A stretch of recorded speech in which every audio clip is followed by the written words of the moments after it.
নমস্কাৰ মই এপলিনা টাইমলৈ স্বাগতম জনাইছো আৰু এই মুহূৰ্তত এটা ডাঙৰ খবৰ লৈ আহিছো আজি সন্ধিয়া 6:30 লগে লগে আপুনি আকাশলৈ চাওক কাৰণ আজিৰ আপুনি আকাশত দেখিবলৈ পাব জোনটোৰ এটা আকৰ্ষণীয় ৰূপ এক বিৰল মহাজাগতিক পৰিঘটনা আজি সংঘটিত হ'ব আজি সন্ধিয়া 6:30 লগে লগে আকাশত নীলা জোন আপুনি দেখিবলৈ পাব ব্লু মুন দেখিবলৈ পাব 7:30 লৈকে আকাশত দেখিবলৈ পাব এই ব্লু মুন আকাশত আপুনি আজিৰ দিনটোত আজি নিখাৰ ভাগত সন্ধিয়াৰ ভাগত আপুনি ব্লু মুন দেখিবলৈ পাব পুৰা 1 ঘণ্টা ধৰি সম্পূৰ্ণ 1 ঘণ্টা ধৰি আকাশত এটা ব্লু মুন আপুনি দেখিবলৈ পাব বিৰল দৃশ্য চাবলৈ আপুনিও সাজু হওক বিৰল এক মহাজাগতিক পৰিঘটনা আজি সংঘটিত হ'বলৈ গৈ আছে আপুনিও সাজু হওক এই চন্দ্ৰটোৰ আকৰ্ষণীয় ৰূপ উপভোগ কৰিবলৈ লৈছে এইবোৰ টাইম 8 বিগ ব্ৰেকিং আকাশত দেখিবলৈ পাব আজি ব্লু মুন আজি আকাশত নীলা চন্দ্ৰ দেখিবলৈ পাব আপুনি বিৰল মহাজাগতিক ঘটনা উপভোগ কৰিবলৈ সাজু হওক 6:30 লগে লগে সন্ধিয়া 6:30 লগে লগে আকাশ যদি ফৰকাল থাকে তেনেহলে আপুনি নিশ্চিতভাৱে দেখিবলৈ পাব চন্দ্ৰৰ এই আকৰ্ষণীয় ৰূপ কমলা বা পাতল ৰঙা ৰঙেৰে আকাশত আজি জিলিকি উঠিব জোনবাই আন দিনতকৈ চন্দ্ৰটো কিছু আকাৰত আজি ডাঙৰ দেখিবলৈ পাব সন্ধিয়া 6:30 পৰা 7:30 লৈকে আকাশত চন্দ্ৰটোৰ এই আকৰ্ষণীয় সৌন্দৰ্যই সকলোকে আপ্লুত কৰি তুলিব সন্ধিয়া আকাশৰ দক্ষিণ পূব দিশত এক বিশেষ দৃশ্য আপুনি প্ৰত্যক্ষ কৰিব পাৰিব এই বিৰল দৃশ্য চাবলৈ কোনো ধৰণৰ টেলিস্কোপৰ প্ৰয়োজন নাই আপুনি খালি চকুৰে উপভোগ কৰিব পাৰিব এই আকৰ্ষণীয় ৰূপ চন্দ্ৰৰ এই মোহনীয় ৰূপ ঘৰৰ ছাদ বা মুকলি ঠাইৰ পৰা আপুনি জোনবাইৰ এই আকৰ্ষণীয় ৰূপটো আপুনি উপভোগ কৰিবলৈ পাব ধৰ্মীয় আৰু জ্যোতিষশাস্ত্ৰৰ দিনটো অত্যন্ত শক্তিৰে পৰিপূৰ্ণ বুলি গণ্য কৰি অহা হৈছে মনৰ শান্তি আৰু সমৃদ্ধিৰ বাবে আজি যদি সন্ধিয়াৰ সময়ত আপুনি চন্দ্ৰক অৰ্ঘ্য প্ৰদান কৰে তেনেহলে সুফল পোৱা যায় বুলিও এক লোকবিশ্বাস আছে আৰু সমগ্ৰ দেশবাসীৰ বাবে এটা ডাঙৰ খবৰ চন্দ্ৰৰ এই আকৰ্ষণীয় ৰূপ আপুনি চাবলৈ সাজু হওক সন্ধিয়া 6:30 লগে লগে আপুনি আকাশলৈ চাওক আপুনি ঘৰৰ চোতাললৈ ওলাই যাওক আৰু আকাশলৈ চাওক এটা চন্দ্ৰৰ সুন্দৰ ৰূপ আপুনি দেখিবলৈ পাব মোহনীয় এটা ৰূপ দেখিবলৈ পাব যেটো আজি ব্লু মুন আপুনি আকাশত দেখিবলৈ পাব সন্ধিয়া 6:30 লগে লগে আকাশত আপুনি ব্লু মুন চাবলৈ পাব বিৰল এক মহাজাগতিক পৰিঘটনা উপভোগ কৰিবলৈ সাজু হওক আপুনিও চোতাললৈ ওলাই যাব সন্ধিয়া 6:30 পূৰ্বে আপোনাৰ ঘৰৰ সকলো কাম কাজ কৰি আপুনি শেষ কৰিব চোতালত আপুনি অকলশৰে হওক বা আপোনাৰ ঘৰৰ পৰিয়ালৰ সৈতে বন্ধুবৰ্গৰ সৈতে আপুনি বহক আৰু আজিৰ নিশা আপুনি আজি সন্ধিয়াৰ সেই 1 ঘণ্টা সময় ধৰি চন্দ্ৰৰ এই আকৰ্ষণীয় ৰূপ আপুনি উপভোগ কৰক মন শান্ত হ'ব আপোনাৰ মন ভাল লাগিব যেটো এটা আকৰ্ষণীয় ৰূপ ব্লু মুন আপুনি আকাশত দেখিবলৈ পাব যাক নীলা চন্দ্ৰ বুলি কোৱা হয় কিন্তু নীলা চন্দ্ৰ বুলি ক'লেও কিন্তু চন্দ্ৰৰ প্ৰকৃত নীলা ৰূপ আপুনি আকাশত নেদেখে যেটো আজিৰ আকাশত চন্দ্ৰটো কমলা ৰঙৰ দেখিব বা পাতল ৰঙা ৰঙৰ দেখিব এটা আকৰ্ষণীয় সৌন্দৰ্যময় এক পৰিৱেশ দেখিবলৈ পাব আৰু চন্দ্ৰৰ এই আকৰ্ষণীয় যি ৰূপ আৰু যি পোহৰ সেই পোহৰৰ প্ৰতিফলনেৰে সমগ্ৰ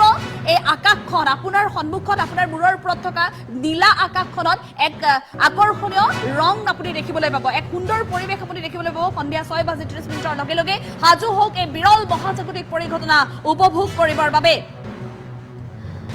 সন্ধিয়াৰ আকাশত এই বিশেষ আৰু বিৰল মহাজাগতিক দৃশ্য প্ৰত্যক্ষ কৰিব পাৰিব প্ৰতিগৰাকী লোকে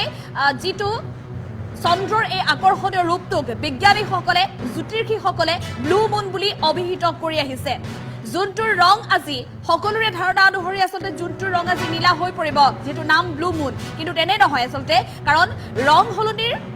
এই যি মহাজাগতিক পৰিঘটনা সেই মহাজাগতিক পৰিঘটনা অনুসৰি চন্দ্ৰটো আজি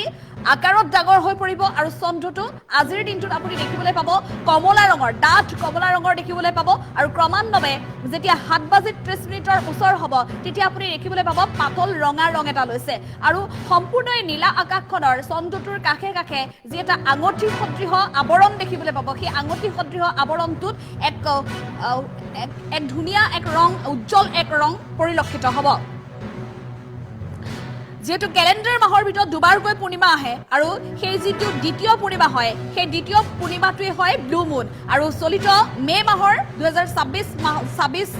চনৰ মে মাহৰ প্ৰথম 1 তাৰিখটো আছিল প্ৰথম পূৰ্ণিমা আৰু আজি 31 মে আজি 31 মেত হৈছে দ্বিতীয় পূৰ্ণিমা আৰু এই দ্বিতীয় পূৰ্ণিমাৰ দিনাই এই বিশেষ আপুনি দৃশ্য দেখিবলৈ পাব আৰু যাক ব্লু মুন বুলি বিজ্ঞানীসকলে অভিহিত কৰি আহিছে আৰু আজিৰ যোনটো মাইক্ৰ মুন বুলি কোৱা হয় কাৰণ নিজৰ কক্ষপথ কক্ষপথত যেতিয়া ঘূৰি থাকিব চন্দ্ৰটোৱে পৃথিৱীৰ পৰা আটাইতকৈ দূৰৰ বিন্দুত অৱস্থান কৰে আৰু যাৰ বাবে এই আকাৰত সৰু হয় চন্দ্ৰটো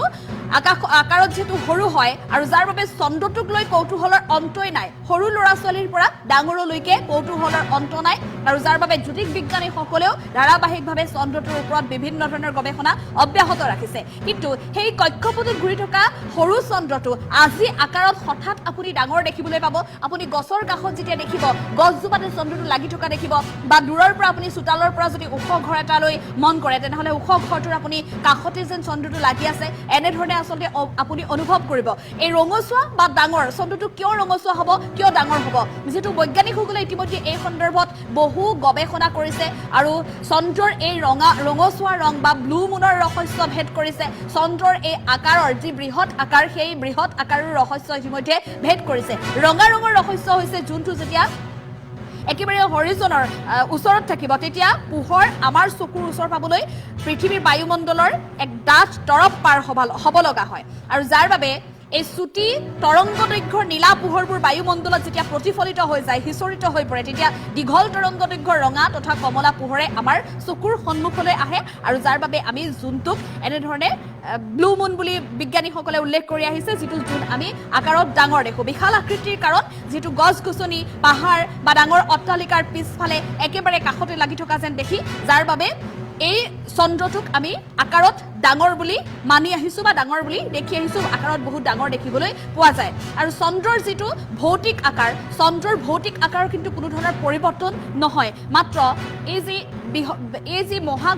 মহাজাগতিক এক গণনা সেই গণনা অনুসৰিহে চন্দ্ৰৰ এই বৃহৎ পৰিৱৰ্তন এই আকৰ্ষণীয় ৰূপ আপুনি দেখিবলৈ পাব আৰু আজি সন্ধিয়া 6:30 লগে লগে আপুনি এই চন্দ্ৰৰ মোহনীয় ৰূপ উপভোগ কৰিবলৈ আকাশলৈ চাওক 1 ঘণ্টা ধৰি আপুনি কেৱল মাত্ৰ চন্দ্ৰৰ এই আকৰ্ষণীয় ৰূপ উপভোগ কৰিবলৈ চোতালৰ পৰা আপুনি চোতালত আপুনি বহি লওক আৰু আমি পুনৰ জনাই এই কথা যে চন্দ্ৰৰ এই আকৰ্ষণীয় ৰূপটো চাবলৈ আপুনি কোনো ধৰণৰ টেলিস্কোপৰ ব্যৱহাৰ কৰাৰ প্ৰয়োজন নাই